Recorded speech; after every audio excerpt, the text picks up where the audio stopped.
നമ്മൾ കാത്തിരുന്ന പുതിയ 3 മലയാള ചിത്രങ്ങൾ OTT റിലീസിന് ഒരുങ്ങുകയാണ്.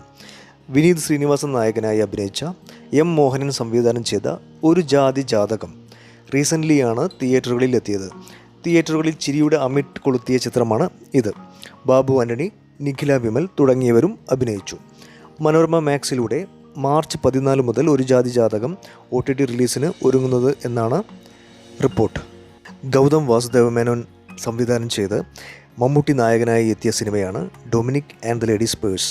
ഗൗതം വാസുദേവ മേനോൻ്റെ ആദ്യ മലയാള സിനിമ സംവിധാനം കൂടിയാണ് ഈ സിനിമ. ഒരു പ്രൈവറ്റ് ഡിറ്റക്റ്റീവായാണ് മമ്മൂട്ടി ഇതിൽ അഭിനയിക്കുന്നത്. ഗോകുൽ സുരേഷ്, സുഷ്മിത ഭട്ട് എന്നിവരാണ് മറ്റ് പ്രധാന അഭിനേതാക്കൾ. മാർച്ച് 14 ചിത്രം ആമസോൺ പ്രൈമിൽ OTT സ്ട്രീമിംഗിൽ ആരംഭിക്കും എന്നാണ് റിപ്പോർട്ട്. കുഞ്ചാക്കോ ബോബൻ ഒരു പോലീസ് ഓഫീസറുടെ വേഷത്തിൽ വരുന്ന ജിത്തു അഷ്റഫ് സംവിധാനം ചെയ്ത ചിത്രമാണ് ഓഫീസർ ഓൺ ഡ്യൂട്ടി.